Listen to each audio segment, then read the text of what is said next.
ছ্যাঁকা দিল, এখন ঠেলা সামলা। আমি জোস আছি, কোনো রিলেশন নেই আর কোনো ঝামেলাও নেই। তুই রিলেশন না থাকলে কি হবে? ভার্সিটির সব ছেলেরা তোর পেছনে ঘোরে, যেমন রূপ আর তেমনি সম্ভ্রান্ত পরিবার তোর। আর কি লাগবে তোর? বুঝতে হবে who I am, Ihita Chowdhury. Status তো অবশ্যই থাকবে। চোখ থেকে সানগ্লাস খুলে গাড়ি থেকে নেমে তিথি গাড়ি থেকে নামলো না। ভার্সিটিতে এসে গেছে, তবুও গাড়ি থেকে নামছে না। আমি তিথিকে বললাম, নামবি না নাকি তোকে সহ গাড়ি লক করে দিব? দাঁড়া, আসছি। আমি গাড়ির চাবি আঙুলে ঘুরাতে ঘুরাতে ক্যাম্পাসে ঢুকলাম। তিথি আমার পেছন পেছন আসছিল। আমি আজকেও লেট করে ক্লাসরুমে ঢুকেছি, আর স্যারের পারমিশন না নিয়েই ক্লাসরুমে ঢুকে পড়লাম। গিয়ে ফার্স্ট বেঞ্চে বসে পড়ি। ক্লাসের ফার্স্ট বেঞ্চটা আমার জন্য বরাদ্দ। কেউ আমাকে কিছু বলার সাহস পায় না, কারণ আমার বাবার কথায় চলে এই ভার্সিটি। আর্থিক সব অনুদান বাবা দেয় এই ভার্সিটির। তবে আমি পড়াশোনার জন্য ভার্সিটিতে আসি না, উশৃঙ্খলতা দেখাতেই আসি। টিচার ক্লাস করাচ্ছে আর আমি হেডফোন কানে লাগিয়ে গান শুনছি। এইটা নতুন কিছু না, প্রতিদিনকার ঘটনা এটা। সবাই এইসব দেখে অভ্যস্ত। স্যার ক্লাস থেকে বের হয়ে যাওয়ার আগেই আমি বেরিয়ে গেলাম। পাশে তিথি বসা ছিল। তিথি ক্লাস করছিল। ভার্সিটির শিক্ষকেরা আর শিক্ষার্থীরা আমাকে অহংকারী আর বেয়াদব বলেই জানে, কিন্তু কেউ আমার দিকে চোখে চোখ রেখে কথা বলার সাহস পায় না। ভার্সিটির সব ছেলেই আমার জন্য পাগল। বাবার এত আদর পেয়েই হয়তো আমি বকে গেছি। বাবা কোনোদিন আমার গায়ে ফুলের টোকা লাগতে দেননি, কারণ আমার মা নেই। সে যাই হোক, আমি ক্যাম্পাসের ক্যান্টিনে বসে জুস খাচ্ছিলাম। এরপর তিথিকে এসএমএস করে আমি গাড়ি নিয়ে ক্যাম্পাস থেকে বেরিয়ে যাই। কিছুক্ষণ এই দিক সেই দিক ঘুরে দুপুরে বাসায় আসি। বাসায় সিমি, কাজের মেয়ে ছাড়া কেউ নেই আর থাকেও না। ম্যাম কিছু খাবেন? সিমি আমাকে জিজ্ঞেস করলো, না এক কাজ করো, এসিটা বাড়িয়ে দাও আর এক গ্লাস পানি নিয়ে আসো। Okay ma'am. সিমি চলে যাওয়ার পর আমি চেঞ্জ করে ল্যাপটপ নিয়ে বসলাম। সারা দিন গেমস খেলে সময় পার করে দিলাম। রাতে বাবা আসলেন আমার ঘরে। মামনি, what are you doing now? Nothing বাবা, আসো। আমার মাথায় হাত রেখে বাবা বললেন, কি করলে সারাদিন? গান আর ল্যাপটপ। ডিনার করবে, এসো। আর তোমার জন্য একটা গিফট আছে, তাড়াতাড়ি এসো। আসছি। আমি নিচে যাই, তখন বাবা আমাকে একটা বড় প্যাকেট দিলেন আর একটা চাবি দিলেন। এগুলো কি বাবা? প্যাকেট তোমার জন্য লেটেস্ট মডেলের ড্রেস আর নতুন গাড়ির চাবি। এটা সত্যি? গাড়ি কোথায় বাবা? গার্ডেনে। আমি দেখে আসছি। পিছু পিছু সিমি আর বাবাও এলেন। আমি গাড়ি চালাচ্ছিলাম আর হাসছিলাম, তা দেখে বাবা কেঁদে দিলেন। চোখের পানি মুছে তিনি আমাকে নেমে আসতে বললেন। আমি আসার পর দুইজন একসাথে ডিনার করলাম আর যে যার মতো শুয়ে পড়লাম। পরের দিন সকালে আমি নতুন গাড়ি নিয়ে ভার্সিটিতে যাই। গাড়ি থেকে নামার সাথে সাথে পাশে থাকা কাদা দিয়ে একটা ছেলে আমার ড্রেস নষ্ট করে দেয়। ছেলেটা বাইক নিয়ে ঢুকছিল ভার্সিটিতে। আমি রেগে আগুন হয়ে যাই আর ছেলেটার কলার ধরে বলি, how dare you to spoil my dress. রাগে আমি দাঁতে দাঁত চেপে আছি। Ma'am, mind yourself. What did you say? তুই আমাকে বলছিস সেই কথা? এই ছেলে, এই ছোট লোক, তোর এত বড় সাহস কি করে হয় ইহিতা চৌধুরীর সাথে এইভাবে কথা বলার? অব্র বাইক থেকে নামে, সাথে ছিল অব্রর ফ্রেন্ড, সেও নামে। আর আমার এমন আচরণ দেখে সবাই ক্যাম্পাসে জড়ো হয়। এই যে মিস, কথা সাবধানে বলুন। আমার বিহেভ ছোট লোকদের মতো করিনি যে এইভাবে আমায় অপমান করবেন। তুই কি ভার্সিটির স্টুডেন্ট? আগে তো তোকে দেখিনি, আর এই কারণে তুই জানিস না যে আমি কে আর তোর কি হাল করতে পারি। আমার জানার প্রয়োজন নেই। আমি আপনার মতো ফ্যাশন শো করতে আসিনি ক্যাম্পাসে। নিজের দিকে তাকিয়ে দেখুন কি বাজে লাগছে। আবার আপনি অসবের মতো চেঁচাচ্ছেন। তোকে আজ আমি মেরেই ফেলবো। আমি গাড়ি থেকে হকি স্টিক বের করে অব্রর গায়ে মারার আগেই অব্র আমাকে থাপ্পড় মারে। সবাই থ হয়ে যায়, প্রিন্সিপাল সহ, কিন্তু কারো আগানোর সাহস নেই। কেমন মেয়ে আপনি? মিনিমাম মেয়েদের মতো আচরণ নেই তো আপনার মধ্যে? ফালতু সব। এই কথা বলে আমি বাইক নিয়ে সেখান থেকে চলে গেলাম। ইহিতা গালে হাত দিয়ে স্টিল দাঁড়িয়ে আছে। তিথি ইহিতার বাবাকে ফোন দিয়ে ভার্সিটিতে আসতে বলেছে এতক্ষণে। ইহিতার বাবাকে দেখে সবাই সালাম দেয় আর প্রিন্সিপাল এগিয়ে আসেন। ইহিতাকে ঠায় দাঁড়িয়ে থাকতে দেখে ইহিতার বাবা সামনে গেলেন, কিন্তু ইহিতা নড়ছে না। এরপর তিথি সব বলার পর ইহিতার বাবা চশমা চোখ থেকে খুলে ভেঙে ফেলেন আর প্রিন্সিপালকে জিজ্ঞেস করেন ইহিতাকে কোন ছেলে মেরেছে, তাকে যেন 1 মিনিটে এখানে আনে। প্রিন্সিপাল আমাকে ডেকে পাঠালেন। আমি ইহিতার বাবার সামনে আসলাম। তোর সাহস হয় কি করে আমার কলিজার উপর হাত তোলা? যাকে এখনো একটা পিঁপড়া কামড় দেয়নি, আর আজ তাকে তুই মেরেছিস। দেখ কি করেছিস আমার মেয়ের। What is this? এটা কি ভার্সিটি নাকি কারো বাবার সম্পদ? আর আপনার মেয়ে আমার সাথে কি করেছে সেটা দেখেননি? না দেখে কেন মারলেন আমাকে? আমার মেয়ে তোকে মেরে ফেলবে, তবু একটা আওয়াজ করতে পারবি না। তুই কোন সাহসে মেরেছিস আমার মেয়েকে? জবাব দে। সরি, সেইটা আপনার মেয়েকেই জিজ্ঞেস করবেন। আমার ক্লাস আছে, ছাড়ুন। এই বলে আমি সেখান থেকে চলে এলাম। ইহিতার বাবা ইহিতাকে গাড়িতে বসিয়ে নিয়ে গেল বাসায়। ইহিতার গালে আমার 3 আঙ্গুলের দাগ স্পষ্টভাবে ফুটে আছে। সিমিকে দিয়ে ইহিতার গালে যত মেডিসিন আছে সব লাগালো ইহিতার বাবা। ইহিতা চুপ করে আছে এখনো। ইহিতাকে কথা বলতে বলছে সিমি আর ইহিতার বাবা, কিন্তু ইহিতা কথা বলছে না। ইহিতা এই প্রথম কারো হাত থেকে মার খেলো। কোনো শিক্ষক কোনোদিন তার দিকে চোখ রাঙিয়ে কথা বলেনি, আর মার দেওয়া তো দূর, কিন্তু আমি আজ ইহিতাকে ভার্সিটির সবার সামনে চর মেরেছি। ইহিতার কাছে এটা অনেক বেশি যন্ত্রণা লাগছে। এক পর্যায়ে ইহিতা ঘরে সব কিছু ভাঙচুর করতে শুরু করে। আশরাফ চৌধুরী ইহিতাকে বলেন, মা, তোর যত খুশি ভাঙ, কিন্তু একটু কথা বল আর একটু শান্ত হ। বাবা, ওই ছেলেকে আমি আস্ত রাখবো না। ও আমায় মেরেছে। ইহিতা চৌধুরীকে মেরেছে। ও শেষ করে ফেলবো আমি ওকে। আমি নিজে ওকে শাস্তি দিব, তুই শুধু একটু শান্ত হয় দিদা। এরপর ইহিতা চুপচাপ বিছানায় গিয়ে আয়নায় নিজের মুখ দেখছে। এখনও হাতের ছাপ দেখা যাচ্ছে। এরপর ইহিতা আয়নাও ভেঙে ফেলে। পরে 1 মাস ইহিতা ভার্সিটিতে যায়নি, এমনকি বাসা থেকেও বের হয়নি। ওইদিকে আমার ঠিকানা কেউ জানে না বলে ইহিতার বাবা আমাকে কিছু করতে পারেননি। 1 মাস পর ইহিতা ভার্সিটিতে যায়। আমি 4 তলায় আনমনে হয়ে দাঁড়িয়ে আছি। ইহিতার গাড়ি দেখে চমকে গেলাম। দ্রুত নিচে নেমে আসি। ইহিতা একটা বই হাতে নিয়ে ক্লাসরুমের দিকে যায়। আমি ইহিতাকে থামাই। ইহিতা পেছন ঘুরে রাগী দৃষ্টিতে তাকালো আমার দিকে। সরি, সেদিন আপনাকে থাপ্পড় মেরেছিলাম বলে। আমি চট করে রেগে গিয়ে কি করি আমার খেয়াল থাকে না, তাই ওইভাবে রিয়েক্ট করে ফেলেছিলাম। আপনি গত 1 মাস আসেননি ভার্সিটিতে, তাই সরি বলতে পারিনি। ইহিতা কিছুই না বলে উপরে চলে যায়। ইহিতা আর আমি দুইজনই কেমিস্ট্রি ডিপার্টমেন্টের স্টুডেন্ট, কিন্তু আমাকে দেখে কেউ বলবে না যে আমি স্টুডেন্ট। মনে হয় পড়ালেখা শেষ। আজ ইহিতা প্রথম বেঞ্চে না বসে 3 নম্বর বেঞ্চে বসলো আর ইংলিশ ক্লাসটা মনোযোগ দিয়ে করলো। স্যার একটা কোশ্চেন করেছিল, যেটার উত্তর আমি ছাড়া আর কেউ দিতে পারেনি।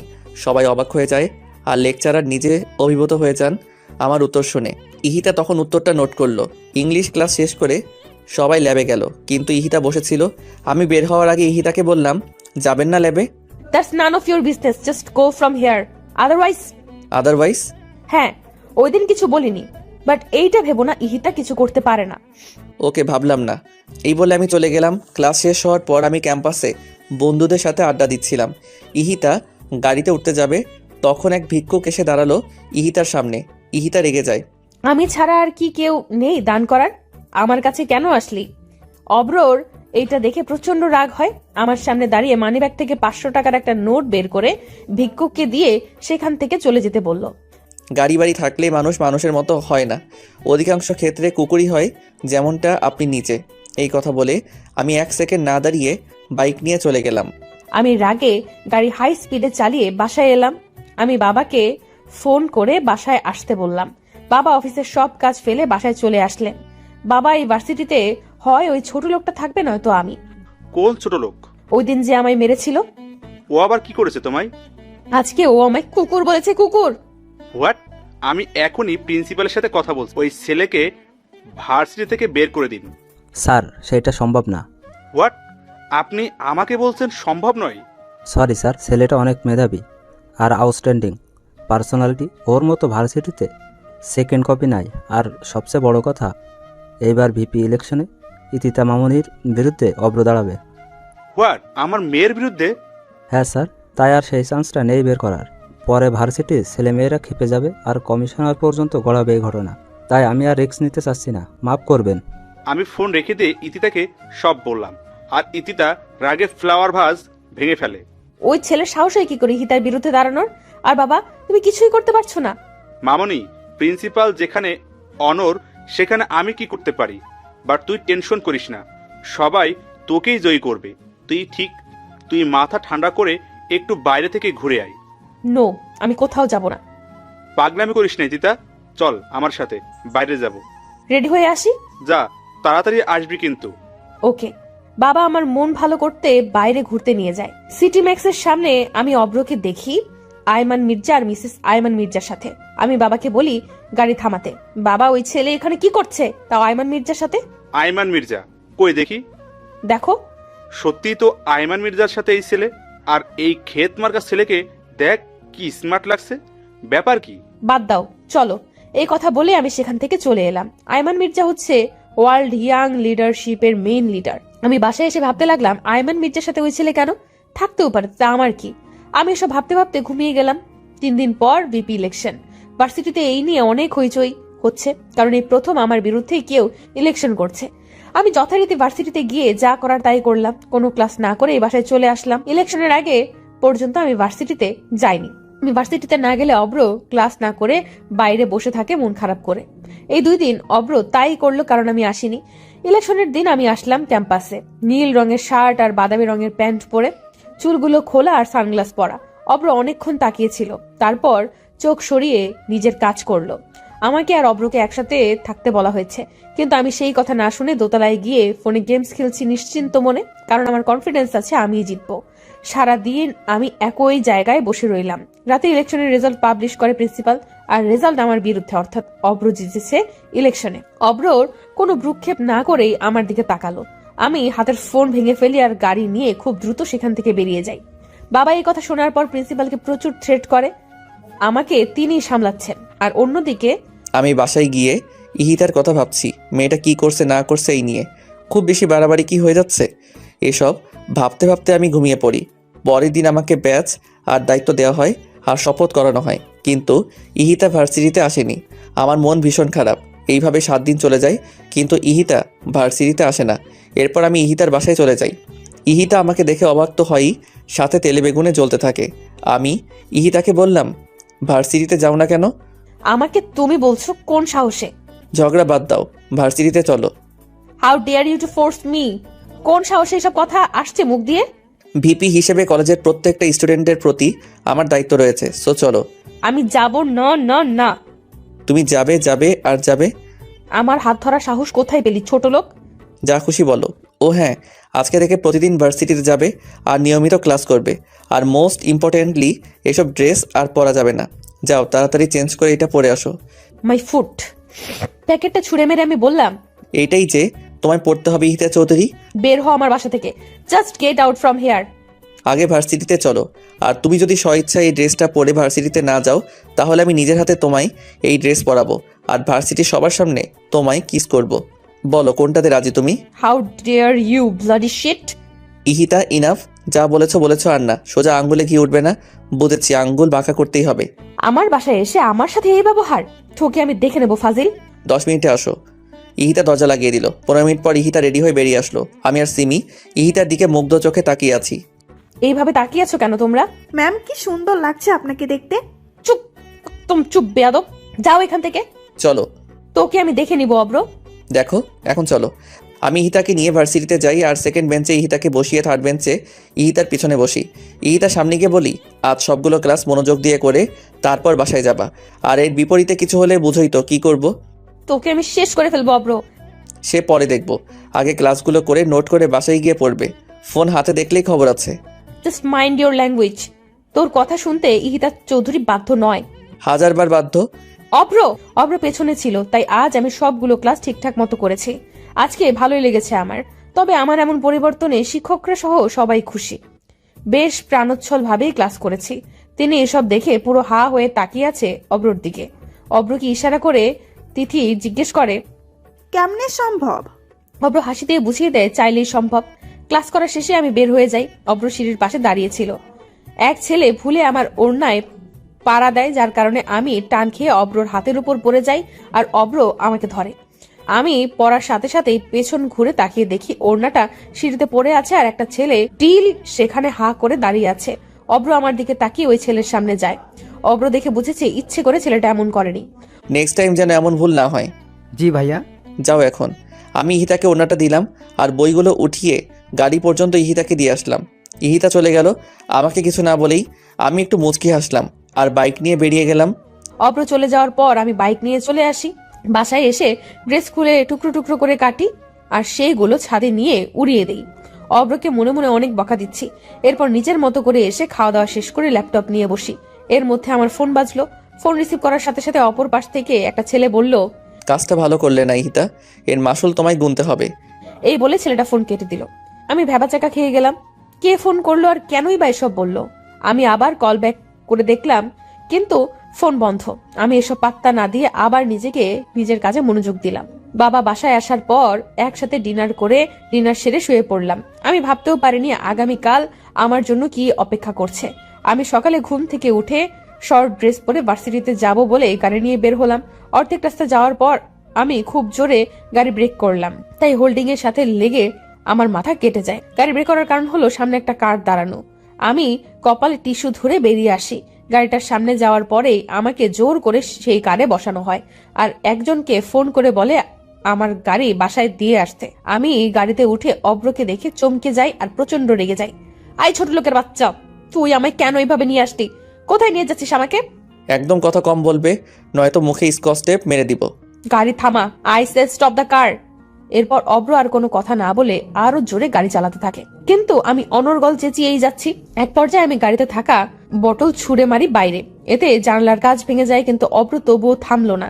একটা বাংলোর সামনে গাড়ি পার্ক করলো অব্র। আমাকে গাড়ি থেকে জোর করে নামালো, কিন্তু আমি তো নামবো না। এরপর অব্র আমাকে কোলে করেই ভেতরে ঢুকালো। আমি অব্র শার্ট ছিঁড়ে ফেলেছি জিদে, কিন্তু অব্র কিছুই করছে না। ড্রয়িং রুমে নিয়ে অব্র আমাকে বসালো। এরপর আমার হাতে একটা লেহেঙ্গা দিয়ে বলল, কুইকলি যাও আর এটা পরে আসো, জাস্ট গো ফাস্ট। উকিল সাহেব চলে আসবেন এখন। উকিল আসবেন মানে? আর তুই এইভাবে আমায় এটা পড়তে বলছিস কেন? আজ আমাদের ম্যারেজ রেজিস্ট্রি হবে। হোয়াট? ওই জানোয়ার, তোর সাহস কি করে হয় এসব বলার? ইহিতা চৌধুরীকে বিয়ে করবে তোর মতো ছোট লোক? My foot, just let me go. কে ছোট লোক আর কে বড় লোক সেটা আজই প্রমাণ হবে। বেশি কথা না বলে এটা পরে আসো, নয়তো আমি বাধ্য হবো পরিয়ে দিতে। তুই আমায় টাচ করে দেখ শুধু। আমার বাবা যদি জানে তার মেয়েকে তুই এইভাবে তুলে এনে বিয়ে করছিস, তোকে জিন্দা কবর দিবে। ভালোই আমায় ছেড়ে দে। এরপর অব্র নিজেই আমাকে জোর করে লেহেঙ্গা পরিয়ে দিল চোখ বন্ধ করে। অব্র জানে আমি পরবো না, তাই নিজেই পরিয়ে দিল। আমার যা মেকআপ করা ছিল তাতেই চলবে। এরপর অব্র উকিলকে ভেতরে আসতে বললেন। অব্র রেজিস্ট্রি পেপারে সাইন করে আমাকে বলল সাইন করতে, কিন্তু আমি কলম ছুঁড়ে মারলাম আর পেপার ছিঁড়ে ফেলি। তখন অব্র বলল, জানি তুমি এটা করবে, তাই 250 কপি রেজিস্ট্রি পেপার বানিয়েছি আমি। কয়টা ছিঁড়তে পারো দেখি। সাইন তো তোমায় করতে হবে ইহিতা চৌধুরী। আমি সাইন করব না। তোর মতো লোফারকে কোনোদিন আমি বিয়ে করব না। দরকার হলে কোনোদিন বিয়েই করব না। ইহিতা সিন ক্রিয়েট করো না, ভালোই সাইন করে দাও, তাতে তোমারই মঙ্গল। মঙ্গল মাই ফুট। ফ্লাওয়ার ভাস ভেঙে অব্র প্রচন্ড খেপে যায় আর আমার গালে জোরে একটা থাপ্পড় মারে।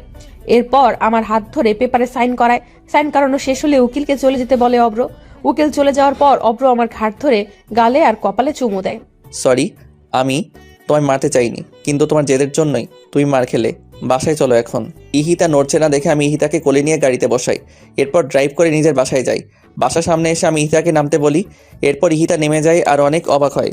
এইটা তো মির্জা প্যালেস, এখানে নিয়ে আসলো কেন ছোট লোকটা আমায়? এরপর অব্র আমাকে নিয়ে ভেতরে যায় আর সবাইকে ডাকে। বৌমনি, আম্মু। কি হয়েছে দেবরজি, চেঁচাচ্ছেন কেন? তিনি ভাবি কথা বলতে গিয়ে থেমে যায় আমাদের বিয়ের সাজ দেখে। কি হয়েছে ঈশান? সবাই আমাকে ঈশান ডাকে। চেঁচাচ্ছিস কেন? এই মেয়েকে? আম্মু আমি বলি, ও হচ্ছে ইহিতা চৌধুরী, আশরাফ চৌধুরীর একমাত্র মেয়ে। চিনেছেন? হ্যাঁ, বাট এই অসভ্য আর আনকালচার্ড মেয়ে ঈশান তোর সাথে কেন? আম্মু, আমি ইহিতাকে ভালোবাসি, আর এই কারণেই তোমাদেরকে না জানিয়ে বিয়ে করে এনেছি। তার জন্য আমি সরি। বৌমনিকে বলেছি সব, ভাইয়াও জানে, তুমি আর পাপা জানো না শুধু। এক মিনিট, এখানে কোনো কমেডি শো হচ্ছে?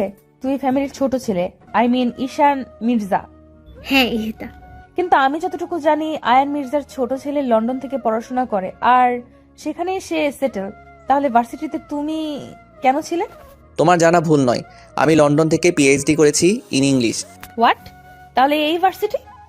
সে অনেক কাহিনী ইহিতা, এখন ফ্রেশ হয়ে রেস্ট করো। আর ঈশান তুমি ইহিতার বাবাকে কল করে আসতে বলো, আমি পাপা আর আইমানকে আসতে বলেছি।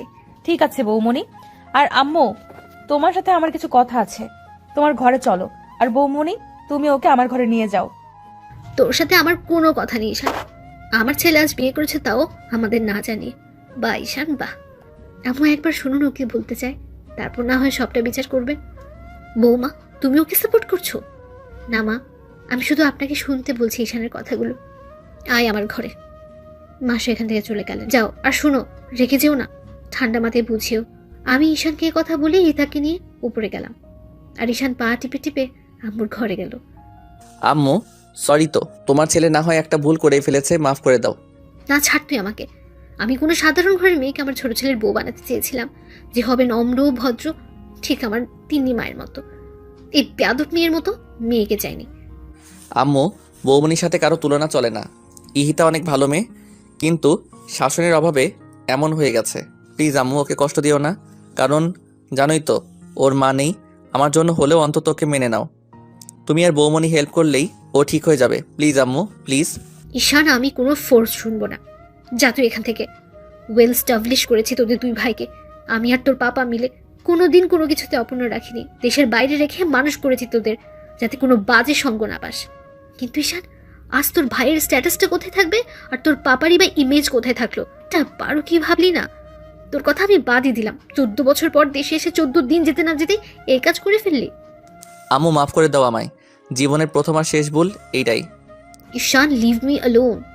আম্মু। ঈশান, ডোন্ট বি ইমোশনাল। এসব আমার একদম পছন্দ নয়। আম্মু আসবো? আয়। ভাইয়া আম্মুকে একটু বোঝা না। দেখ আম্মু কিছুতেই বুঝতে চাইছে না। তুই যা, আমি দেখতেছি। ভাইয়া। ঈশান, যেতে বলছি না আমি? যাচ্ছি। বাবু, আমি তোর কাছ থেকে ওর হয়ে সাফাই শুনতে চাই না। আম্মু, তুমি কি ভেবে দেখেছো? ও তোমার ছোট ছেলে, আর আমাদের সবার কত আদরের। ও না হয় একটা ভুল করেই ফেলেছে, তাই বলে কি আমার ভাই কাঁদবে? তুমি বলো আম্মু। কোনোদিন তো আমাদের দুই ভাইয়ের চোখের পানি তুমি ফোলেরও পড়তে দাওনি, আর আজ ঈশান কাঁদতে কাঁদতে চলে গেল, সেটা দেখলে না আম্মু? মা কথাটি শুনে চুপচাপ দাঁড়িয়ে আছেন। আমি আবার বললাম, আম্মু প্লিজ আম্মু, মন খারাপ করো না।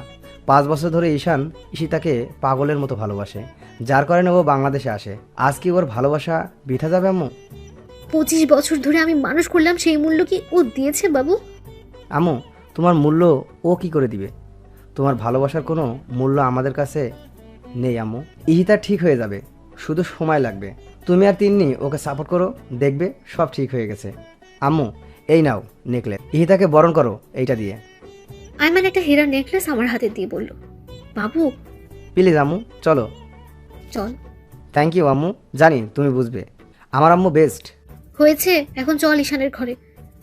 আসো। ওদিকে আমি ঈশানের ঘরে গিয়ে থতমত খেয়ে গেলাম।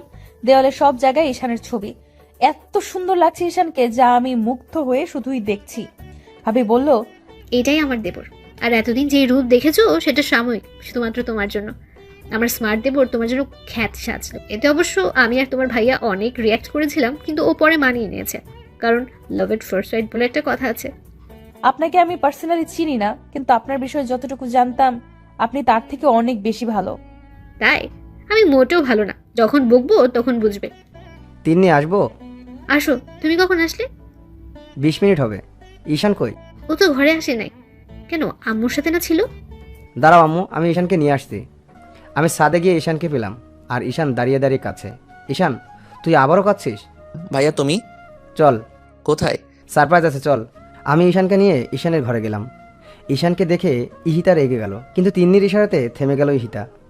মা ইহিতাকে নেকলেস পরিয়ে দিয়ে দোয়া করলেন, কিন্তু ইহিতা এতে ভ্রুক্ষেপই করলো না। ইহান আমাকে জড়িয়ে ধরলো। ভাইয়া তোকে কোনোদিন থ্যাঙ্কস দেয়নি, আর আজও দিব না। শয়তান ছেলে, তোর কাছ থেকে আমি থ্যাঙ্কস চেয়েছি। ইউ আর বেস্ট ভাইয়া। এইসব পামে আমি ফুলছি না। হিংসে হচ্ছে কিন্তু আমার। তুমি আমার বরকে জড়িয়ে ধরে রেখেছো। বৌমনি, আগে আমার ভাই, তারপর তোমার বর। হইছে, 3 জন ফ্রেশ হয়ে নিচে আসেন। লাঞ্চ করতে হবে তো নাকি? পাপা আসুক। পাপা আসছে। আচ্ছা, তুমি আগে ঘরে আসো, কথা আছে আমার।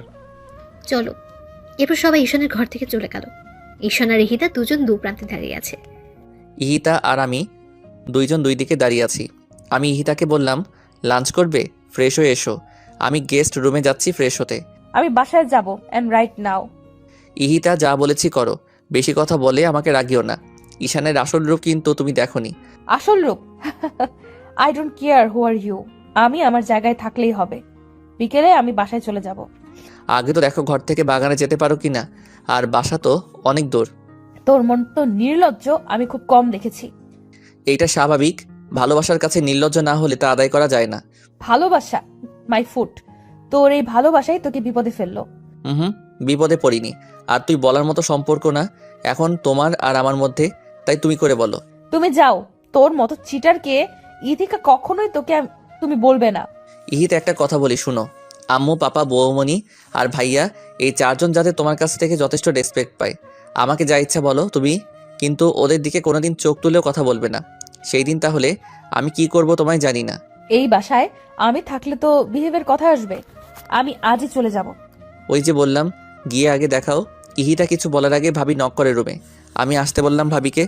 ঈশান যাও, ফ্রেশ হয়ে আসো, আজকে সবাই একসাথে লাঞ্চ করব। যাচ্ছি, কিন্তু তোমার হাতে কি এইগুলো বৌমনি? যাও, পরে দেখতে পারবে।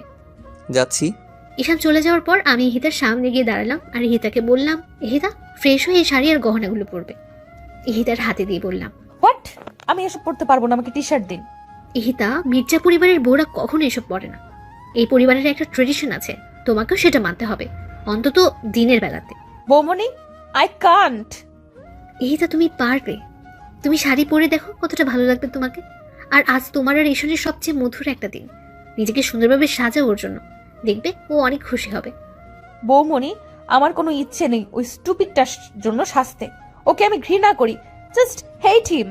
সময় হোক তখন বুঝবা ঈশান কি আর কেমন। এখন চটপট রেডি হয় না।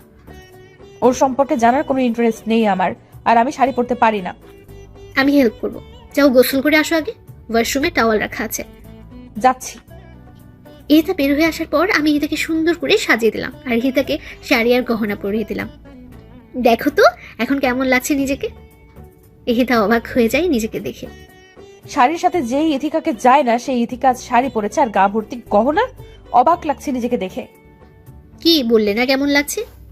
বৌমনি, এতগুলো গহনা পরতে পারছি না, খুলে রাখি এগুলো। না, অভ্যাস করতে হবে।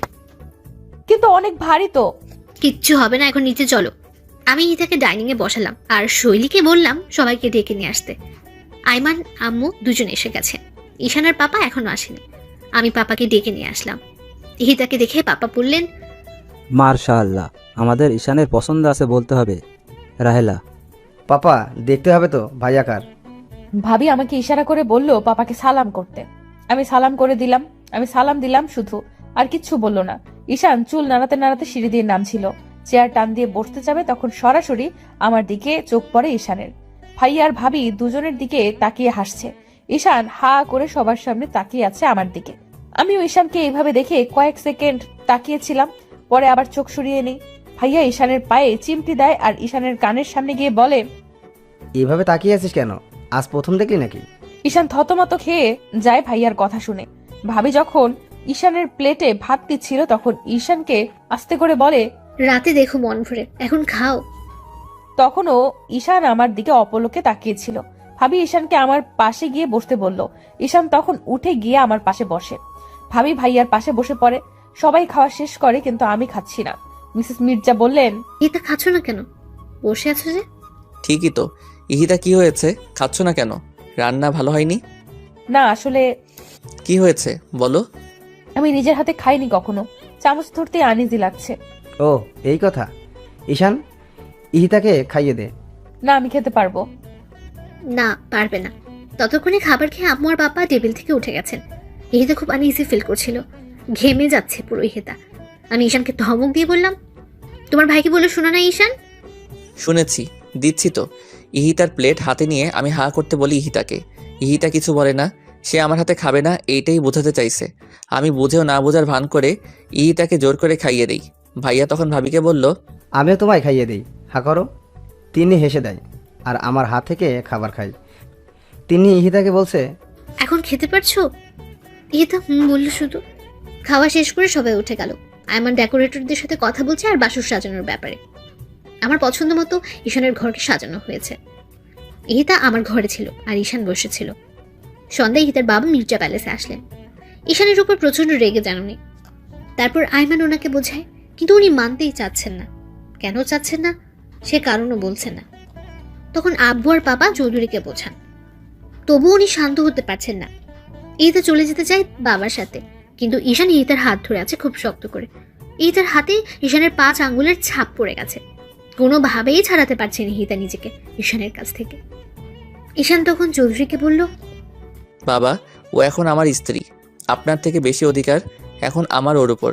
আপনি মানুন বা না মানুন, ইহিতা কোথাও যাবে না। অব্র, তুমি কেন বুঝছো না? এটা সম্ভব নয়। কেন নয়? আমার কি অর্থ কম নাকি আমি অশিক্ষিত? এসবের কথা বলছি না আমি। আপনি যাই বলুন আর না বলুন, ইহিতা এখন আমার, আর ও আমার কাছেই থাকবে। ওকে, এখানে আমারও আর কিছু করার নেই, কিন্তু পরে আফসোস করো না যেন। ইহিতার বাবা কাঁদছিলেন তখন। কোনো আফসোস হবে না। আর আফসোস কেন হবে? ভালোবাসাকেই তো বিয়ে করেছি। দেখে রেখো ওকে মির্জা সাহেব, দেখে রাখবেন আমার মেয়েটাকে, কখনো চুল পরিমাণ কষ্ট দেয়নি ওকে। আপনি চিন্তা করবেন না চৌধুরী সাহেব, আমরা আছি। এরপর ইহিতার বাবা চলে গেলেন। ইহিতা কাঁদছিল বাবার কান্না দেখে। ইহিতার চোখে পানি আমি এই প্রথম দেখলাম। আমি ইহিতার চোখের পানি মুছে দিলাম আর হাত ছেড়ে দিলাম। আমি ইহিতার হাত ছেড়ে দেই। ইহিতার ফর্সা হাত নীল রঙের হয়ে গেছে। আমি দেখে ভয় পেয়ে যাই। ভাবি মলম নিয়ে আসে তাড়াতাড়ি করে।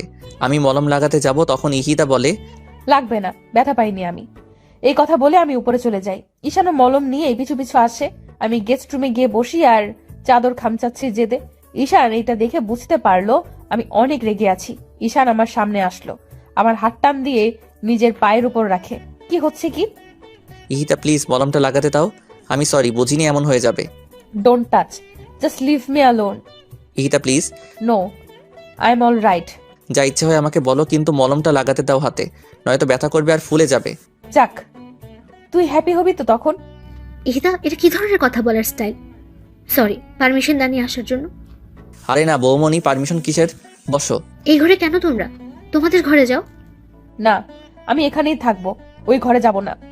ঈশান, বাইরে যাও তো, আর এটা দিয়ে যাও, আমি লাগিয়ে দিচ্ছি। কিন্তু বৌমনি। যাও। আচ্ছা যাচ্ছি। ঈশান চলে গেল। আমি ইহিতার পাশে বসে ইহিতার হাতে মলম লাগিয়ে দিচ্ছি আর ইহিতাকে বলছি, জানো ইহিতা, স্বামী হচ্ছে মেয়েদের শ্রেষ্ঠ অলংকার। না। একটা মেয়ের যখন বিয়ে হয়, তার বেস্ট ফ্রেন্ড, বয়ফ্রেন্ড, রাগ অভিমানের সাথী সব যে স্বামী হয় সেটা জানো? না। যখন ওর আর আমার বিয়ে হয় তখন আমি কেবল ইন্টার পরীক্ষা দিয়েছি, আর ও তখন ইউরোপিয়ান 8টা কান্ট্রির লিডারশিপে, আর এখন ও তো পুরো ওয়ার্ল্ডেরই। তো বুঝতেই পারছো ওর আর আমার বয়সের গ্যাপটাও 8 বছরের। সে যাই হোক, যেদিন ওর আর আমার বিয়ে হলো সেদিন আমি ভয়ে কান্না করে দিয়েছিলাম এই বাড়িতে এসে। তখন আম্মু আর ও মিলে আমায় নর্মাল করলো। যখন ওর সাথে আমাকে ওর ঘরে নিয়ে আসলো তখন তো আমি যাবো না বলে একদম ফ্লোরে বসেছিলাম। এটা দেখে ঈশান আরো হাসছিল। ঈশান ওকে বারবার বলছিল, পৌমনি আসলেই পিচ্ছি রে ভাইয়া। ও তখন আমার সামনে এসে বসে হাত ধরে বলে, আমি আছি তো, কিচ্ছু হবে না। এই 6টা বছরে কথা আমার কানেই বেজেছে শুধু। তখন ঈশান আর ইরাশা হচ্ছে ঈশানের কাজিন, আমায় ঘরে দিয়ে আসলো। ও ঘরে এসে আমাকে বলল, তিন্নি, যেদিন তোমার মাইন্ড সেট আপ হবে আর যেদিন আমায় ভয় পাবে না, ঠিক সেদিনই তোমার কাছে অধিকার চাইব, এর আগে নয়। বিয়ের 1.5 বছর পর আমাদের নতুন করে পথ চলা শুরু হয়, আর এই 1.5 বছরে ও একবারও আমাকে স্পর্শ করেনি। কিন্তু এখন বুঝি কে অপরাধ করেছে আমি ওর কাছে। 1.5 বছরও আমার সবকিছু সহ্য করেছে, এখন পাগলের মতোই ভালোবাসে। কি বুঝলে বলো তো, কেন আমি এই কথা বললাম তোমাকে জানো? না। আমি চাই তুমি যাতে এই ভুলটা না করো। হতে পারে তোমাদের বিয়েটা অস্বাভাবিকভাবে হয়েছে, কিন্তু এটা ভুলে যেও না, ঈশান শত হলেও তোমার সারা জীবনের সাথে, তোমার বন্ধু। বৌমনি, ওর নাম আমি শুনতে চাই না, প্লিজ ওর নাম বলো না। পরে আফসোস করো না ইহিতা। কখনোই না, ওর জন্য আফসোস আমি মরে গেলেও করব না। একদিন বুঝবে ঈশানকে, সেদিন খুব বেশি দূরে নয়। আর পাপা আম্মু বাসায় থাকে, তাই আমি চাই অন্তত সবার সামনে তুমি ওর সাথে ভালো ব্যবহার করো, ওর সাথে ঘুমাও। ইম্পসিবল বৌমনি। ইহিতা, এই পরিবারে একটা সম্মান আছে। একটু ভুলের জন্য পাপা কথা শুনবে, ও কথা শুনবে, ঈশান কথা শুনবে, সেটা কি ভালো হবে বলো? তাহলে আমাকে কি ওই স্টুপিডটার সাথে ঘুমাতে হবে? হ্যাঁ ইহিতা, সেটা তুমি না চাইলেও করতে হবে, কিচ্ছু করার নেই। বৌমনি, আমি পারবো না।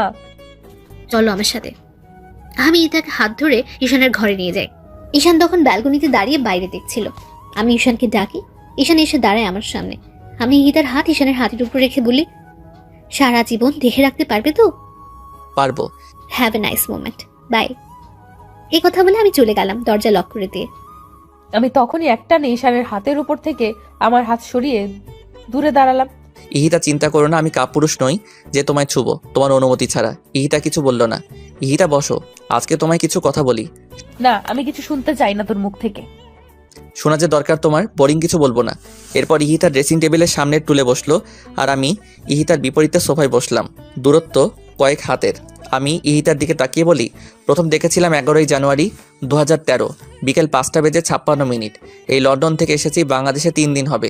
তুমি এসএসসি দিবে। ভাইয়ার সাথে মার্কেটে গিয়েছিলাম বৌমনির জন্য গিফট কিনতে। সিটি ম্যাক্সের পাশের দোকানে ছিলে তুমি। বের হওয়ার সময় তোমার দিকে চোখ যায় আমার। White T shirt, black jeans আর স্ট্রেট করা চুলগুলো একদম খোলা, সাথে তোমার বাবা ছিল। আমি এক দৃষ্টিতে তোমার দিকে তাকিয়েছিলাম। তখন ভাইয়া বলল, এমন করে কি দেখছি? আমি বললাম, একটা পরীকে। তখন ভাইয়া হেসে দিল আর বলল, ওই মেয়ের ডিটেলস আমার জানা, বাসায় চলো বলছি। আমি তখন ভাইয়াকে জিজ্ঞেস করেছিলাম কিভাবে চিনো। ভাইয়া বলল আশরাফ চৌধুরী মেয়েকে সবাই চিনে। তখন ভাইয়া সব বলল, তোমার জেদ, তোমার অহংকার, তোমার ডোন্ট কেয়ার অ্যাটিটিউড সম্পর্কে। আমি তখন ভাইয়াকে প্রমিস করেছিলাম ওকে আমি আমার করব। তখন থেকে শুরু হলো আমার ভাবনা তোমায় নিয়ে। যতই ভাবতাম ততই ভালো লাগতো। লন্ডনে আমার রুমে তোমার ছবি লাগানো, সেইগুলো দেখতাম আর ভাবতাম কবে তুমি বড় হবে। যখন আমার পিএইচডি কমপ্লিট হলো তখনই ভাইয়াকে বলে প্ল্যান করে তোমার ভার্সিটিতে যাই। প্রিন্সিপাল স্যার সব জানেন। আর যেদিন তোমায় চর মেরেছিলাম সেই দিন আমি নিজের হাত কেটেছি। এই দেখো। ইহিতার সামনে হাত বাড়িয়ে দিয়ে। বৌমনি খুব বকেছিল সেই দিন, যখন তুমি আমার দেওয়া ড্রেসটা কেটে ফেলেছিলে। তখন অনেক রাগ হয় আমার, আর তাই আমি তোমাকে এইভাবে বিয়ে করে নিয়ে আসি। বলো আমার ভাবনা আর আমার কাজে কি কোনো ভুল ছিল? একটাই তোর ভুল, সেইটা আমায় ভালোবাসা আর বিয়ে করা। সেই ভুল তুমি চাইলেই শুধরে দিতে পারো। মরে গেলেও না, কখনো তোকে মেনে নিব না আমি। শুনেছিস তুই? তাহলে তো আমার পাগলামি অ্যাপ্লাই করতে হবে আমার বউয়ের উপর। How dare you! তোর বউ কে? এই সুন্দরী আর পরীটা। চলো ঘুমাবে। তোর সাথে না। হ্যাঁ, আমার সাথেই, আর আমার বুকের উপরে। হোয়াট? ইহিতাকে আমি কোলে তুলে নিলাম। ইহিতা আমার পিঠে মারছে ওকে ছাড়ার জন্য, কিন্তু আমি শুনছি না। আমি ইহিতাকে ফুল দিয়ে সাজানো বিছানায় শুয়ে দিলাম। ইহিতা এক সাইড হয়ে শুয়ে পড়লো। আমি বিছানায় শুই আর ইহিতাকে টেনে ওর পাশে নিয়ে আসি। আমাকে তুই টাচ করবি না। তুই তোর মতো থাক আর আমায় আমার মতো থাকতে দে। না, তোমায় টাচ করার পুরো অধিকার আছে আমার, কিন্তু এখন যদি তুমি চুপচাপ আমার কাছে না ঘুমাও তাহলে তোমার সাথে নেক্সট ডে যা করব তার জন্য তুমি প্রস্তুত থাকবে না ইহিতা। সো বুঝতেই পারছো কি করব। ঈশান, তুই আমাকে তুলে নিয়ে বিয়ে করেছিস বলে আমার সব স্বাধীনতা আর চাওয়া পাওয়া হরণ করে নিসনি। আমাকে আমার মতো থাকতে না দিলে অবস্থা তোর আরো খারাপ হবে। ইহিতা চুপ করো, পাশে ভাইয়ার রুম। এত রাতে চেঁচালে তারা কি ভাববে? What the? আমার বুক সেলফ অফ মরিয়াম, মুখে হাত দিয়েছিস কেন? ঘুমাও তো, আর যেভাবে আছো সেইভাবেই ঘুমাও। ঈশান, ছাড় আমায়। এই মেয়ে তো আমার কথাই শুনছে না। স্কচটেপ নিয়ে আসবো এখন, দেখো। তুই আমায়। আমি কিছু বলার আগেই ঈশান আমাকে কিস করে দেয় আর আমি চুপ হয়ে রাগী দৃষ্টিতে তাকিয়ে থাকি ঈশানের দিকে। আর ঈশান আমাকে জড়িয়ে ধরে ঘুমিয়ে যায়। আমি আনইজি তো ফিল করছি, সাথে রেগেও আছি। এই ছেলে পেয়েছেটা কি? যখন ইচ্ছে আমায় মারবে আর যখন ইচ্ছে আমায় কিস করবে। আমি সব রাগ একসাথে করে ঘুমিয়ে পড়ি। সকালবেলা আমি ঘুম থেকে জেগে দেখি ঈশান এখনো আমাকে জড়িয়ে ধরে ঘুমাচ্ছে আর আমার গলায় ঈশানের মুখের খোঁচা খোঁচা দাঁড়িয়ে লাগছে। আমি একটু সরে গিয়ে উঠতে যাই, তখন দেখি আমার শাড়ির আঁচল ঈশানের পিঠের নিচে। আমি লজ্জায় শেষ হয়ে যাই। এই ঈশানকে ডাকলেই তো উঠে যাবে। এইভাবে আরো লজ্জা পাবো। এখন কি করব কিছুই ভেবে পাচ্ছি না। ঈশানের প্রতি রাগ হচ্ছে, কেন আমাকে জড়িয়ে ধরতে গেল। আমি নড়াচড়া করতে থাকি অস্থিরতায়। ঈশানের ঘুম ভেঙে যায় নড়াচড়াতে। ঈশান দেখে আমি জেগে গেছি আর কাপড় চোপড় ঠিক নেই, শাড়ি পরার অভ্যাস নেই। তাই ঈশান আমার দিকে তাকিয়ে মুচকি হাসি দেয়। আমার তো তখন রাগে গা জ্বলতে থাকে। আমি একটানে শাড়ির আঁচলটা পরে বিছানা থেকে উঠে শাড়িটা ঠিক করতে থাকি। পারছি না ঠিক করতে, আবার সব খুলে যাচ্ছে। আমি হাতের উপর মাথা রেখে মায়াবী দৃষ্টিতে দেখছি ইহিতার কর্মকাণ্ড আর হাসছি। আওয়াজ না করে হাসছি যাতে ইহিতা শুনতে না পায়। ইহিতার সিল্কি চুলগুলো জট করে আছে, গয়নাগুলো উলটপালট হয়ে সরে গেছে। ইহিতা যত শাড়ি ঠিক করেছে ততই খুলে যাচ্ছে। ইহিতা এবার প্রচণ্ড খেপে যায়। শাড়ি ফেলে দিয়ে বিছানায় বসে পড়ে। আমার দিকে একবারও তাকাচ্ছে না ইহিতা। আমি বিছানা থেকে উঠে ইহিতাকে দাঁড় করাই আর ইহিতার শাড়ি ঠিক করে দেই। ইহিতার চুল ঠিক করে দেয়। ইহিতা বিরক্ত হয়ে সহ্য করলো। ইহিতা রেডি হয়ে ভাবির কাছে গেল। ভাবি টেবিলে খাবার সার্ভ করছিল আর ভাইয়া কফি খাচ্ছিল। ইহিতা ভাবিকে বলল, গুড মর্নিং বৌমনি আর গুড মর্নিং ভাইয়া। Good morning Ihita. দুজন একসাথে বললাম। ঈশান কই? জানি না। আচ্ছা বসো তুমি। ইহিতা বসে পেপার পড়ছিল। ইহিতার বাবা আসলো। বাবাকে দেখে ইহিতা দাঁড়িয়ে যায় আর জড়িয়ে ধরে। চৌধুরী সাহেব আমার হাতে এক ব্যাগ ওষুধ দিয়ে যান, কিন্তু সবগুলোর নাম ওঠানো। আমি অবাক হয়ে যাই। আঙ্কেল, এই মেডিসিনগুলো কেন? ইতিদাকে প্রতিদিন 2টা করে খাইয়ে দিও, মনে করে প্লিজ। আমার মানুষটাকে দেখো। কিন্তু আঙ্কেল, এতগুলো মেডিসিন, তাও নাম ছাড়া। আর কিসের ওষুধ এগুলো? আমার বুঝ হওয়ার পরেই দেখছি বাবা প্রতিদিন 2টা করে এই ওষুধ আমায় খাওয়ায়, কিন্তু কোনোদিন বলেনি কিসের ওষুধ। আঙ্কেল বলেন কিসের ওষুধ? এত কিছু বলতে পারবো না, আমার অফিসের টাইম হয়ে গেল, যেতে হবে। আর ওষুধগুলো খাইয়ে দিও প্লিজ। এই কথা বলে হনহন করে বেরিয়ে যায় হিতার বাবা। আমি আর আইমান দুজনের দিকে তাকিয়ে আছি। ইহিতা ওষুধগুলো নিয়ে ঘরে চলে আসে। ঈশানকে কেউ কিছু বলল না, সবাই নর্মালি নিল ব্যাপারটা, কিন্তু আমার মনে খটকা লেগে গেল। আমি সবাইকে খাবার সার্ভ করলাম। সবাই খেয়ে দিয়ে উঠে গেল। আমি আইমানকে বললাম ইহিতার ব্যাপারটা। আইমান আমাকে বলল, হবে হয়তো কিছু, বাদ দাও, খেতেই পারে। আমিও আর মাথা ঘামালাম না। আমি ইহিতাকে ওষুধ খেতে বললাম। ইহিতা ওষুধ খাওয়ার পর আমি ইহিতাকে ছবির অ্যালবাম দেখাতে বসলাম। পাশে ঈশান বসে জুস খাচ্ছে। আইমান অফিসে। আমি ইহিতাকে আগে আমাদের বিয়ের ছবি দেখালাম। ইহিতা হাসছে আর দেখছে, আর ঈশান ইহিতার দিকে মন্ত্রমুগ্ধ হয়ে তাকিয়ে আছে। এরপর আমি ঈশানের ছবি দেখালাম ইহিতাকে। আমি হা হয়ে দেখছি আর পাতা উল্টাচ্ছি। অনেক সুন্দর লাগছে ঈশানকে। এরপর আমি আর চোখে ঈশানকে দেখলাম। এমনি তো ঈশান দেখতে মাশাআল্লাহ। একটু পর ঈশানের ফোনে ঈশানের বেস্ট ফ্রেন্ড নাদিরা কল করলো। ঈশান আমার আর বৌমনির সামনেই ফোন রিসিভ করলো। হ্যালো নাদিরা, কেমন আছিস? হ্যাঁ আমিও ভালো আছি। বাংলাদেশে আসছিস কবে? তাড়াতাড়ি আয়। এসব শুনে আমি রাগে দাঁড়িয়ে যাই। এরপর আমি সেখান থেকে ঘুরে চলে যাই আর ওয়াশরুমে গোসল করতে ঢুকি, কিন্তু কোনো কাপড় নিয়ে যাইনি। আমার সেই খেয়াল ছিল না। ডাক্তারের কথা শুনে আমি মাটিতে বসে পড়লাম আর হতভম্ব হয়ে ডাক্তারের দিকে তাকিয়ে রইলাম। ইহিতার বাবা চশমা খুলে ফ্লোরে বসে পড়লেন। আমি একদম নিস্তব্ধ হয়ে গেছি। আমার কি বলা উচিত বা কি বলবো সেটাই জানি না। কেবিন থেকে নার্স এসে ডাক্তারকে বলল, স্যার, পেশেন্ট তার বেবিকে দেখতে চাইছে, কি করব? যা করতে চাইছে করতে দাও, আটকিও না। আশরাফ, হিয়াকে হসপিটালে নিয়ে আয়। ভাইয়া খুব দ্রুত বাসায় ফোন করলো আর আম্মুকে বলল ইয়াকে নিয়ে ইমিডিয়েট হসপিটালে আসতে। ভাইয়া আমাকে উঠিয়ে কেবিনে নিয়ে গেল। আমি এক দৃষ্টিতে তাকিয়ে আছি ইহিতার দিকে। চোখগুলো লাল রঙের হয়ে গেছে। ইহিতার চোখ থেকে ঝর্ণা বইছে। কে কাকে কি বলবে কিছু বুঝতে পারছি না কেউ। ইহিতা আমার হাতের উপর হাত রাখলো। হিয়ার আব্বু, এই হিয়ার আব্বু, কথা বলবে না হিয়ার আম্মুর সাথে? কথাগুলো বলতে গিয়ে ইহিতার গলা ধরে আসছিল। আমি এখনো কিছু বলছি না, শুধু তাকিয়ে আছি। হিয়ার আব্বু শোনো, আমার হিয়াকে দেখো, কিন্তু তুমি তোমার খেয়াল রেখো আর কখনো আমায় মনে করে কেঁদো না। কিন্তু হিয়াকে সর্বোচ্চ দিয়ে ভালোবেসো। আমি থাকবো না তো কি হয়েছে? হিয়া তো আছে। একটা বিয়ে করো আমার ছোট্ট হিয়ার জন্য। আর শোনো, তাকে ভালোবেসো অনেক। আর একটা অনুরোধ রাখবে। ইহিতা, তুমি এসব কি বলছো? কিচ্ছু হবে না তোমার, আমরা আছি না। ভাইয়া ও কথা বলছে না কেন? ভাইয়া ওকে কথা বলতে বলেন। ও কি একটা বার আমায় জড়িয়ে ধরবে না? ও এভাবে তাকিয়ে আছে কেন আমার দিকে? ও হিয়ার আব্বু, কথা বলো না একটু। হিয়ার আব্বু। ঈশান, এই ঈশান, ভাই ঈশান, ভাই আমার, একটাবার কথা বল। এইভাবে চুপ করে থাকিস না। দেখ, ইহিতা কাঁদছে, তোর ইহিতা কাঁদছে। একটাবার ওর সাথে কথা বল। এইভাবে চুপ করে থাকিস না। একা আমায় রেখে চলে যাবে? হিয়াকে রেখে চলে যাবে? আমার ভালোবাসা তোমার কাছে কিছুই ছিল না? হিয়ার আব্বু, একটা বার আমায় জড়িয়ে ধরো, একটা বার। ইহিতা উঠতে চেষ্টা করলো। ভাইয়া ইহিতাকে উঠিয়ে দেয়। ইহিতা আমাকে জড়িয়ে ধরলো। আমিও ইহিতাকে পাগলের মতো জাপটে ধরে আছি। ইহিতার চুলগুলো সব আমার হাতের মুঠো বন্দি হয়ে আছে। কেঁদে দুইজনেই গা ভাসাচ্ছি। ইহিতার আব্বু, ভাইয়া, ভাবি, ডাক্তার, নার্স সবাই কাঁদছে। ভাবি সামনে আগানোর সাহস পাচ্ছে না। এরই মাঝে বাবা মা হিয়াকে নিয়ে কেবিনে ঢুকলো। হিয়া কাঁদছে অনেক। হিয়ার কান্নার আওয়াজ শুনে ইহিতা হিয়ার দিকে তাকায় আর খুব দ্রুত হিয়াকে কোলে নেয়। ইহিতা হিয়াকে কোলে নেওয়ার পর হিয়া একদম চুপ হয়ে যায় আর ইহিতার দিকে ফ্যালফ্যাল করে তাকিয়ে থাকে। ইহিতা বুকের সাথে মিশিয়ে ফেলে হিয়াকে। আমি ইহিতাকে ছাড়ছি না।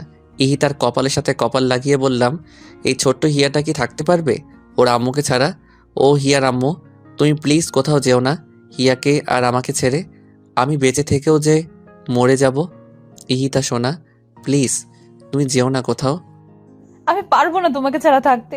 আমি কিভাবে থাকবো তোমাদের ছাড়া? আমি মরতে চাই না, আমি মরতে চাই না। ইহিতা, আমি তোমায় কোথাও যেতে দিব না, কোথাও না। তুমি আমার আর আমার কাছেই থাকবে। ইহিতা, আমায় একা করে দিও না। আমি পাগল হয়ে যাব ইহিতা, পাগল হয়ে যাব। হিয়ার আব্বু, আমার হিয়াকে দেখো আর ওকে কখনো কষ্ট দিও না। ওর জন্য একটা মা এনে দিও। চুপ করো তুমি। আমার ইহিতার কিচ্ছু হবে না, কিচ্ছু না। বাবা, আমাকে মাফ করে দিও। এতদিন অনেক অন্যায় করেছি। তুমি নিজের খেয়াল রেখো, হিয়ার সাথে থেকো। আর ওর জন্য একটা মিষ্টি মেয়েকে এনে দিও। আর ভাইয়া, বৌমনি, হিয়াকে দেখো। আর আমার এই পাগলটাকেও দেখো, আমার বাবাকেও দেখো। আম্মু, আব্বু, আমায় মাফ করে দিও। অনেক বেয়াদবি করেছি তোমাদের সাথে, মাফ করে দিও। আর তোমাদের হিয়াকে দেখে রেখো। আমার সবচেয়ে প্রিয় জিনিস দুটো রেখে যাচ্ছে, আমার ঈশান আর হিয়া। ওদের অযত্ন করো না।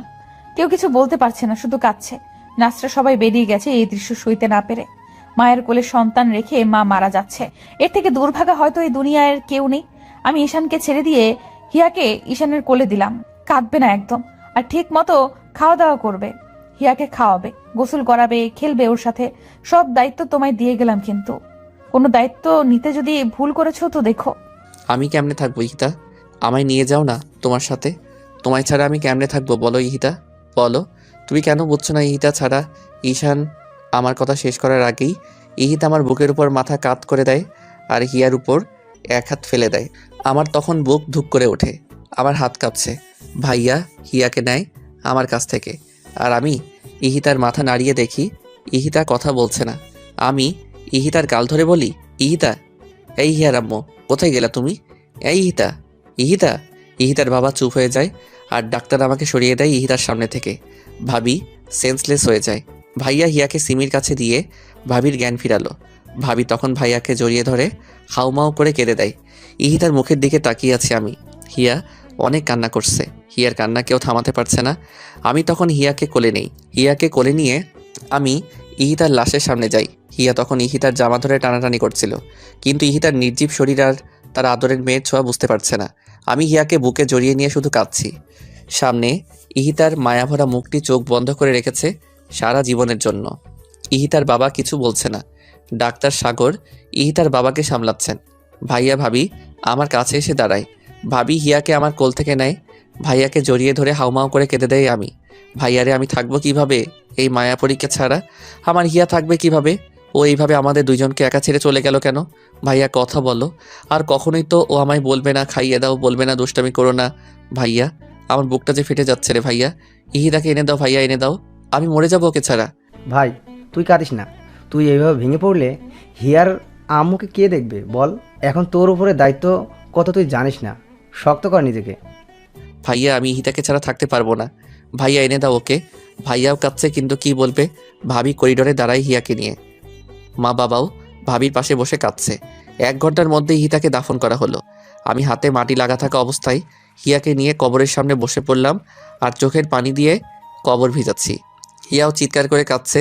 আমি কোনো কথা বলছি না, শুধু হিয়ার দিকে তাকিয়ে আছি। আম্মু দেখ না, তোর আম্মু কি শান্তিতে ঘুমাচ্ছে তোকে আর আমাকে ছেড়ে? বল তো আম্মু, তুই কি থাকতে পারবি তোর আম্মুকে ছাড়া? ভাইয়া পাশে দাঁড়িয়ে কান্না করছে, সাথে বাবা আর আঙ্কেল। আমি হিয়াকে বলছি, জানো হিয়া, তোমার আম্মু কখনো অন্ধকারে থাকতে পারতো না। আজ দেখো ও নিজেই অন্ধকার হয়ে গেছে। ও ভয় পেলেই আমার টি শার্ট ছিঁড়ে ফেলতো টান দিয়ে, কিন্তু এখন কে ছিঁড়বে? আমি ওর এত স্মৃতি নিয়ে কিভাবে বাঁচবো বলো না হিয়া আম্মু? বাবা আর ভাইয়া আমাকে উঠালো। বাড়ির গার্ডেনেই কবর দেওয়া হয়েছে ইহিতাকে। আমি উঠবো না। ভাইয়া জোর করে উঠালো আমাকে, ভাবির কোলে দিল হিয়াকে। ভাইয়া ভাবিকে বলল হিয়াকে খাবার খাওয়াতে। ভাইয়া আমাকে নিয়ে গেস্ট রুমে গেল, কারণ বেডরুমে গেলেই আবার পাগলামি শুরু করব ইহিতার সব কিছু দেখে। ভাইয়া নিজেই আমাকে ফ্রেশ করিয়ে দিল। এই অবস্থায় কে কাকে দেখবে? কিন্তু ভাইয়া আর ভাবি শক্ত হাতে সব সামলাচ্ছে। রাত যত বাড়ছে আমার কান্নার আওয়াজ তত জোরেই শোনা যাচ্ছে। দরজার বাইরে দাঁড়িয়ে সবাই কাঁদছে, কিন্তু কেউ আমাকে সান্ত্বনা দেওয়ার সাহস পাচ্ছে না। আমি এখনও বেডরুমে যাইনি, মাটিতে শুয়ে শুয়ে শুধু কাঁদছি। সারাদিনে কেউ কিছু খায়নি, আমার চোখে চোখ রেখে কেউ কিছু বলতে পারছে না। বারবার ইহিতার কথা কানে বাজছে। বেয়াদব স্টুপিড ছোট লোক। ইহিতার বিভিন্ন ভঙ্গিতে কথা বলা এখন আমাকে আরও কষ্ট দিচ্ছে। রাতে আমাকে জড়িয়ে ধরে ঘুমানো, এসব এখন সবই স্মৃতি আমার কাছে। আমি আর পারছি না এভাবে থাকতে। কষ্টের মধ্যেই শেষ হয়ে যাচ্ছি। আমার সামনে থাকা একটা ছুরি হাতে নেই আমি। ভাইয়া আর বাবা দৌড়ে এসে আটকায় আমাকে। আমি আব্বুকে জড়িয়ে ধরে বলি, পাপা আমি এভাবে বেঁচে থেকে কি করব পাপা? পাপা আমি পারবো না এভাবে বেঁচে থাকতে। আমার ইহিতাকে এনে দাও তোমরা। আমি মরে যাব পাপা, আমি মরে যাব। আব্বু তুই না আমার লক্ষ্মী ছেলে, আমার দাদু ভাইকে কে দেখবে তুই এমন করলে? আব্বু পাগলামি করিস না। ইহান কেঁদো না, নিজেকে শক্ত করো, এইটাই হওয়ার ছিল। ভাই তুই না আমার ভাই। ঈশান মির্জাকে এইভাবে মানায় না। আমার ভাই সবসময় হাসি খুশি থাকবে, সেই ভাইকে আমি দেখতে চাই, অন্তত আমাদের হিয়া মামুনির জন্য। ঈশান দেখো হিয়া কিভাবে তাকিয়ে আছে তোমার দিকে। তুমি এই পাগলামো করলে এই মেয়েটাকে কে দেখবে? ঈশান হিয়াকে কোলে নিয়ে বিছানায় বসে পড়ল। আমি ঈশানের জন্য ভাত নিয়ে আসলাম। ঈশানকে জোর করে খাইয়ে দিলাম, কিন্তু নিজে কিছুই খেতে পারছি না। বাকিরাও কেউ কিছুই খায়নি। এভাবে কেটে গেল 8টা মাস। হিয়া এখন বসতে পারে, আর একদমই হিতার মতো হয়েছে দেখতে। ঈশান আগের থেকে অনেক শান্ত হয়ে গেছে, কিন্তু ঈশানের কষ্টের সাক্ষী হয়ে থাকে প্রতিটা রাত। বাবা ঈশানকে কাজে ব্যস্ত রাখতে চান, যাতে ঈশান ইহিতাকে ভুলতে পারে। তাই তিনি সমস্ত ব্যবসা ঈশানের উপর দিয়ে দিলেন। ইহিতের বাবা ঈশানদের সাথেই থাকেন, যদিও তিনি থাকতে চাননি, কিন্তু সবার জোড়াজুড়িতে থাকতে হয়েছে। আমি আর সিমি মিলে হিয়াকে দেখে রাখি। এখন সবাই মেনে নিয়েছে সবকিছুই, শুধুমাত্র হিয়ার দিকে তাকিয়ে। ঈশান আর এখন প্রকাশ্যে কাঁদে না। ইহিতা মারা যাবার 5 মাস পর্যন্ত ঈশান নিজের ঘরে যায়নি, কিন্তু এখন হিয়াকে নিয়ে ঈশান ইহিতা আর ওর বেডরুমে থাকে।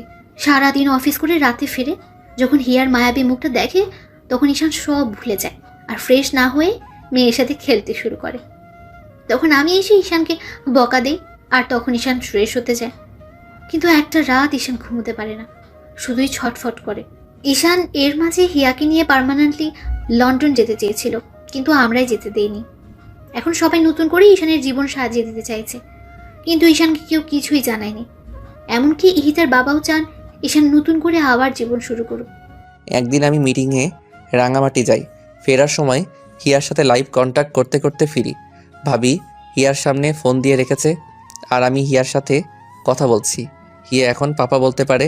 রাস্তায় আসার সময় হঠাৎ আমি গাড়ি ব্রেক করি। খুব দ্রুত গাড়ি ব্রেক করায় কলটা কেটে যায়। আমি সামনে তাকিয়ে দেখি একটা মেয়ে হাত দিয়ে ইশারা করছে গাড়ি থামানোর জন্য। আমি গাড়ি থামানোর সাথে সাথে মেয়েটা আমার গাড়িতে উঠে পড়ে। আমি রেগে যাই, হেই হু আর ইউ, আমার গাড়িতে এইভাবে বসলেন কেন? আমি বাড়ি থেকে পালিয়ে এসেছি, প্লিজ গাড়ি স্টার্ট করুন, নয়তো ওরা আমায় ধরে নিয়ে যাবে। প্লিজ তাড়াতাড়ি চলুন না। হোয়াট? আপনি আমাকে বলছেন গাড়ি স্টার্ট করতে, আর আপনি কি বললেন? পালিয়ে এসেছেন? নামুন আমার গাড়ি থেকে। ননসেন্স কোথাকার, নামুন বলছি। প্লিজ আপনি এমন করবেন না, আমি অনেক বিপদে আছি, আপনি এখান থেকে চলুন প্লিজ, আপনাকে আমি সব বলছি। দেখে তো মনে হচ্ছে আজকে আপনার বিয়ে ছিল, তা বিয়ের স্টেজ থেকে কি পালিয়েছেন? প্লিজ আগে তো এখান থেকে চলুন, আপনাকে আমি সব বলছি। আমি গাড়ি স্টার্ট করে সেখান থেকে চলে এলাম। আমি অদ্রিকা, সিঙ্গাপুর থেকে দেশে ফিরেছি 3 দিন হলো, আর এসেই শুনি আমার ফুপি আমার বিয়ে ঠিক করেছেন। আমি বিয়ে করব না বলেই পালিয়ে এসেছি। তা বিয়ে কেন করবেন না? বয়ফ্রেন্ড আছে? আরে না, ওইসব কিছু না, সে অনেক কথা। সরি, আপনাকে আমি ঝামেলাই ফেলে দিলাম। নামবেন কোথায়? কোথায় নামবো জানি না, ঢাকাতে আমার কোনো রিলেটিভ থাকে না। আজীব তো, কোথায় নামবেন জানেন না আর আমার গাড়িতে উঠলেন। যদি কিছু মনে না করেন আপনাকে একটা কথা বলি। হুম। আপনি মেরিন রেজিস্ট্রিতে সাইন করতে পারেন, যাতে আমি আমার ফুপিকে দেখাতে পারি আমি ম্যারিড। কথা দিচ্ছি আপনার কোনো ঝামেলা হবে না, ফুপি ট্রাস্ট করলে আমি আপনাকে ছেড়ে দেব আর আমি বাইরে চলে যাব।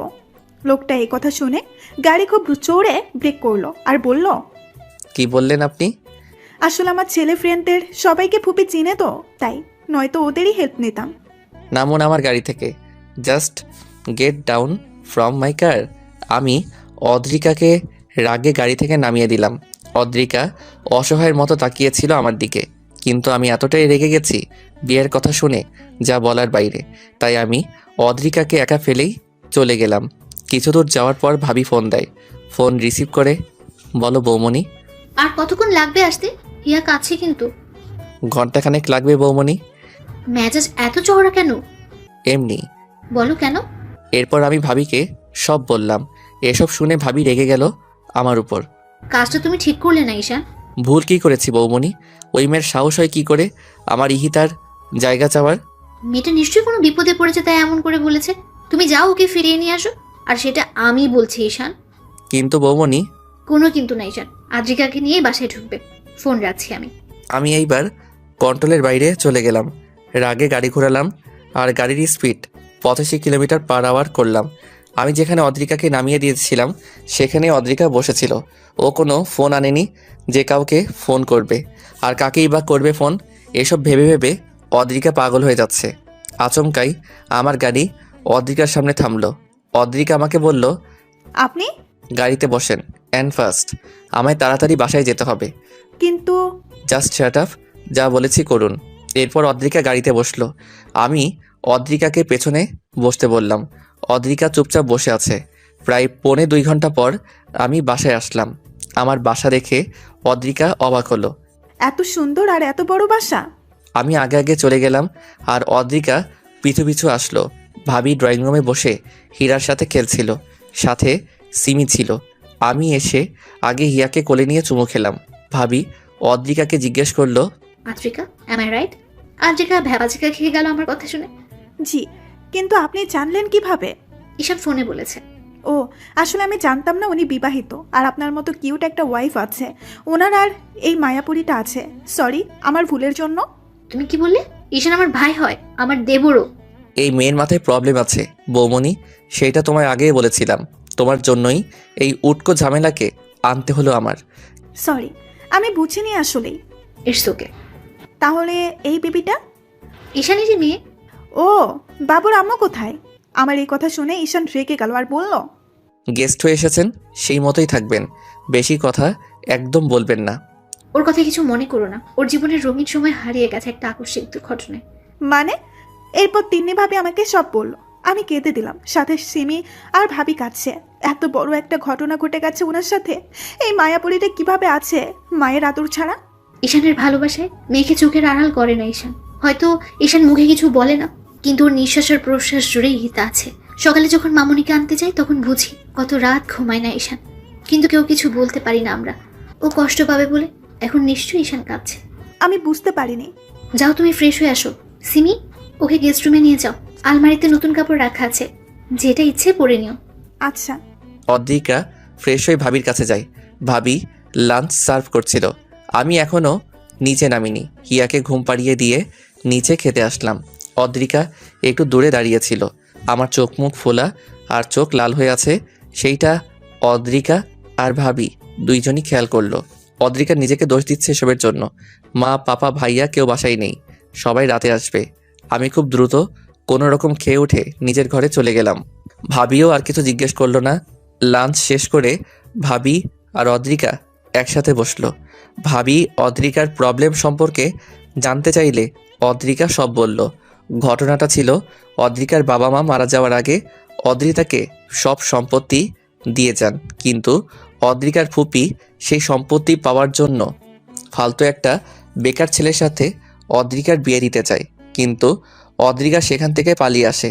অদ্রিকা সবেমাত্র পড়াশোনা শেষ করে দেশে ফিরেছে, আর এর মাঝেই সে তার ফুপির আসল রূপ দেখতে পায়। এসব বলতে বলতে অদ্রিকা একটা দীর্ঘ নিঃশ্বাস ফেলল। এর মাঝে অদ্রিকা একবারও আমার বেডরুমে যায়নি। অদ্রিকা আসার পর ভাবি একজন সঙ্গী পেয়েছে, কিন্তু অদ্রিকার নিজেকে ঝামেলা মনে হচ্ছে। হঠাৎ করে অদ্রিকা নিজের অজান্তে আমাকে কষ্ট দিয়ে ফেলল। এসব ভেবে অদ্রিকার মন ভীষণ খারাপ। রাত পর্যন্ত আমি নিচে নামলো না। ভাবিও 3বার গিয়ে হিয়াকে দেখে এসেছে, কিন্তু অদ্রিকা আসেনি একবারও আমার ঘরে। রাতে সবাই একসাথে ডিনার করলাম। রাতে যখন সবাই খেতে বসলো তখন সবাই ভাবিকে জিজ্ঞেস করছিল, এই মেয়েটা কে? এরপর ভাবি অদ্রিকার সব কথা বলল সবাইকে। আমি চুপচাপ খাচ্ছি, আর হিয়া সিমির কোলে। অদ্রিকাকে দেখে হিয়া অদ্রিকার কোলে আসতে চাইছে। অদ্রিকাও ছটফট করছে হিয়াকে কোলে নেওয়ার জন্য। এরপর অদ্রিকা খাওয়া শেষ না করেই হিয়াকে কোলে নিল। হিয়াকে কোলে নেওয়ার পর হিয়া অদ্রিকার চুল ধরে হেসে দেয়। অদ্রিকা হিয়াকে চুমু দিল। এরপর হিয়াকে কোলে নিয়ে খাওয়া শেষ করলো অদ্রিকা। সবাই হিয়ার দিকে তাকিয়েছিল। কতটা খুশি হয়েছে হিয়া অদ্রিকাকে পেয়ে। আমি খাওয়া শেষ করেই হিয়াকে নিয়ে উপরে চলে গেলাম।